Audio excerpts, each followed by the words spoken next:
doesn't feel like it's been a Thank year you. already since All-Star Weekend. Yeah. And maybe it's just this weekend, Hunter, that Yeah. gets You're like me, Tom. that gets these coaches Yeah. that gets Yeah. these coaches Have to fix our ring sizes. and players in some moods. Last year this time, Ben Simmons got smart with me at an interview basketball game. My question was, Terry, I mean, you can tell me if this is a bad question. Do you think you guys can win the championship? That's not a bad question to ask anybody. He went, ugh, bad question, bro. Bad question, bro. Bad question, bro. I'll tell you what. Of course we can, he said. And Ben did Simmons. they get out of the second round? Heck no, you lost to North Carolina State, so don't even say no. Ben Simmons lost the state. We took him to school. But yeah, so Simmons with me was a little feisty and Smart, Alec. and Hunter got a little bit of that this week. And he was you're just shocked by it. Like you're not you know it's not your daily. And I guess his point, I guess our point as well. You're not in there every day. No. So you know you guys And I guess I'm not gonna say that I expect him to remember me. right. No, But yeah, I have at been all. there and asked interview questions multiple times, and this was the first time that I've ever had the head coach during an interview look at me, cut me off during a question, and say, "Who are you?" Well, Coach Borrego with the Hornets this week. And who what are was you? funny? I What's don't even see you funnier in here often. is Tom was sitting there next Yeah, to you. I know. Yeah, it was.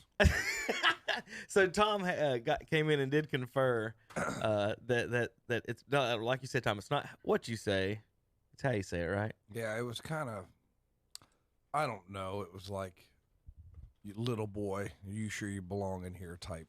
And Like see, I tone in think his it voice. probably wouldn't have been as bad, like I've said before, if he would have let me finish the question and then looked at me and said, "And you are," and I could tell him who I am and what radio affiliate I am, and then maybe he would have answered with, "Okay, Hunt," like my name, "Okay, Hunter," and then answer the See, question. that's usually why I think when coaches ask you who you are, where they're going with it. Be like, because if you, that's why I asked you. My first question was, did you identify yourself? Was anybody else identifying yourself?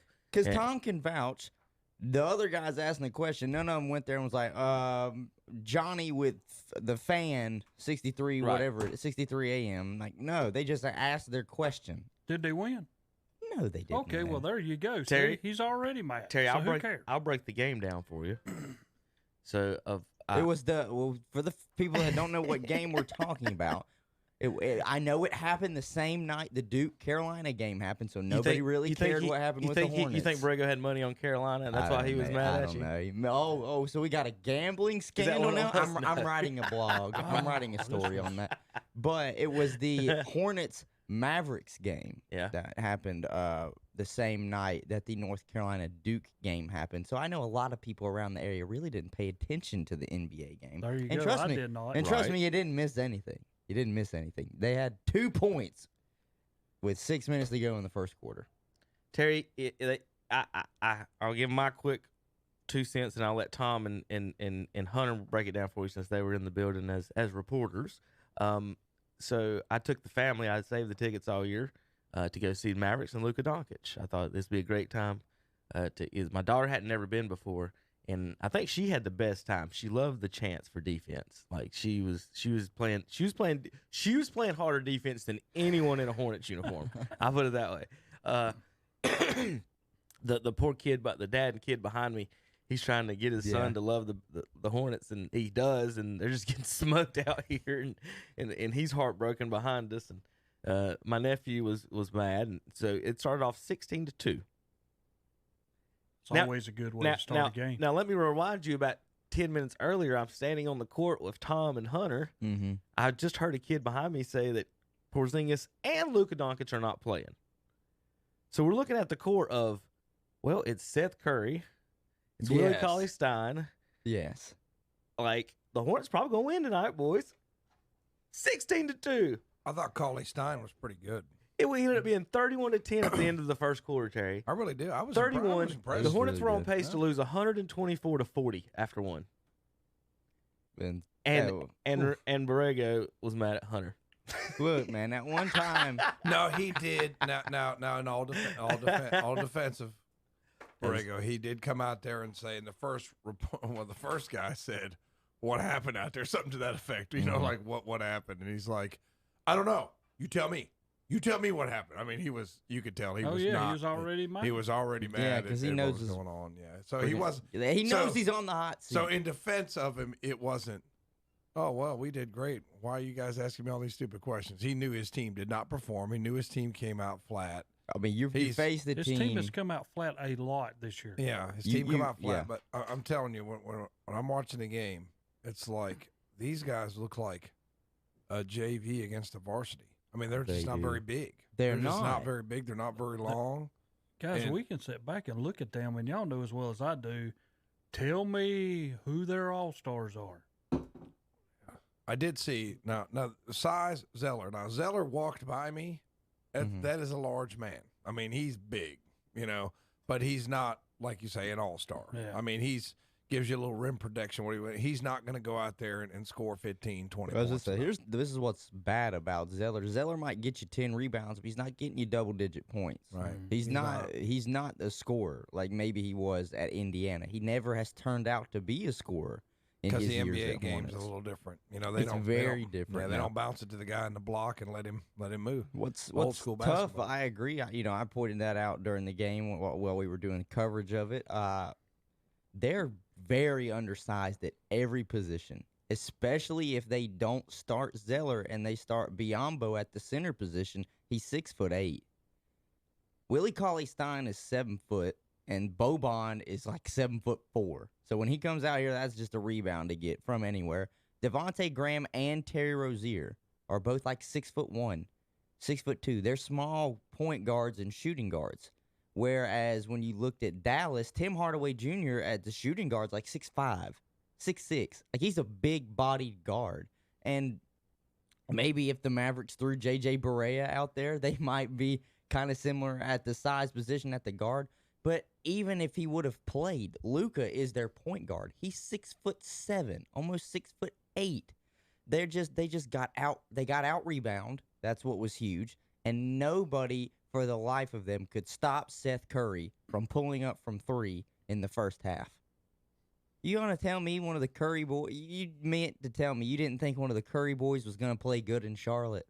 He lit it up. He had 18 at halftime. Yeah. I think he ended up at like 26, something like that. Yes, he played very well. And one of the things that really stuck out to me, too, is Willie Cauley-Stein has not been in Dallas for a long time. He was with Golden State. They made a trade for him over the offseason. He was really just a trade piece for him. So when he became available on the block, I'm not saying that he's an offensive, mastermind at almost basically 7 foot, but he is one of those players where he's at least going to get you 15 and 10, and that's exactly what he did that night. He got him about 15 and 12, and to me, I'm like, well, why was he not even on Charlotte's radar if Golden State was going to move him? Because he's young. He's still only in like his 3rd season on a rookie contract, so he's cheap. I don't see why they wouldn't have tried to go all in and maybe moved off of Biyombo or Zeller.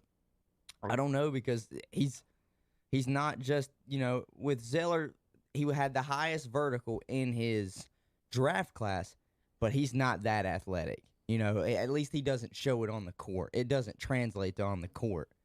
Willie Cauley-Stein is that athletic.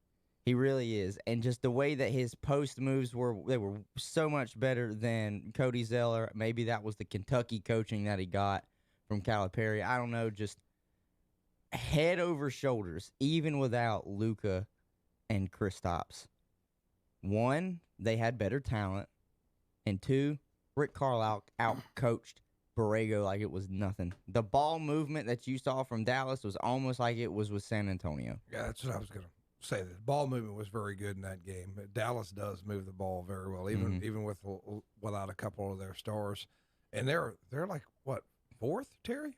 Was they like somewhere in the middle of the pack? I was like, this is the middle of the pack team in the West. They might be tops in the East or near the top. When you think of Charlotte, dude, and you think of Borrego, okay, he got a chance to coach. Okay, and I'm not got nothing against him. He's learning. I mean, he's been in the league for a while, but he's learning. He's never had a coach. An assistant. And then when you look at his players, it's hard for him to win with them players because they're no good. So, I mean, you know, and then when you start thinking how many All-Stars Charlotte got, okay, there's your question. Hold on. They have 3 players playing in the Rising Stars: Monk, Bridges. No, it was P.J. Washington, Bridges, and Devontae Graham. Not and Monk? No. No. I think he's too old now. Miles Bridges. Is He Do you have won. to He be a- won do you the have to be a- First or second year? Yeah. Monk's in his Is it his third? third. And No, I then thought- Bridges won the he won the MVP. key MVP of that game. Yeah. last So night. I mean, they have some guys that Monk are may up have and been coming. snubbed. But I even don't then, know. that's what I mean by like they're undersized. You know, they put Miles Bridges at the 4. He's 6'8". Most 4s are in between 6'9" to sometimes 7 foot. You know, because they all can be stretch 4s now. The 3 that they have, they put P.J. Washington there.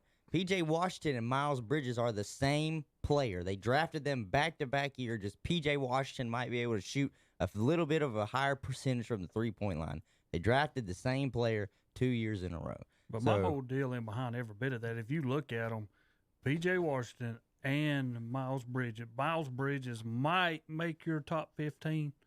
P.J. Washington would. If you had to name them, they weren't even going to be in your top 10 or 15 guys that you pick at them positions. So, No. I don't even think Miles Bridges might be top 15 yet. He could be. And this is what I've said about Miles Bridges. He's got all the athleticism in the world to go and get you, take put the ball on the floor and get to the rim and to go up above the rim and get rebounds and get, alley-oops and go for layups and dunks. If he can't shoot a 3, he's about useless now in today's game. yeah, that's true. Because you've got a guy that is really undersized. He doesn't have the box out that some undersized like Draymond does. But he's undersized, but he can go and get rebounds as a power forward. He doesn't have that intangible, like that skill.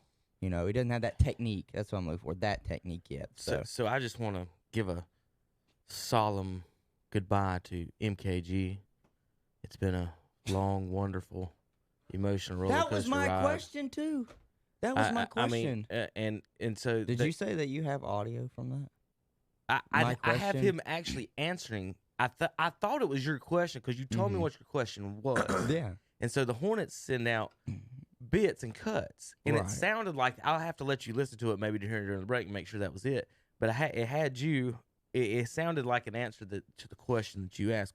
You go ahead. What was your question? Well, that was just my question. Leading to it, I asked him about the moving off of Marvin Williams and MKG by the front office. I basically said the front office made some moves off of Marvin Williams and MKG. This basically means that you guys might have to start playing some younger players.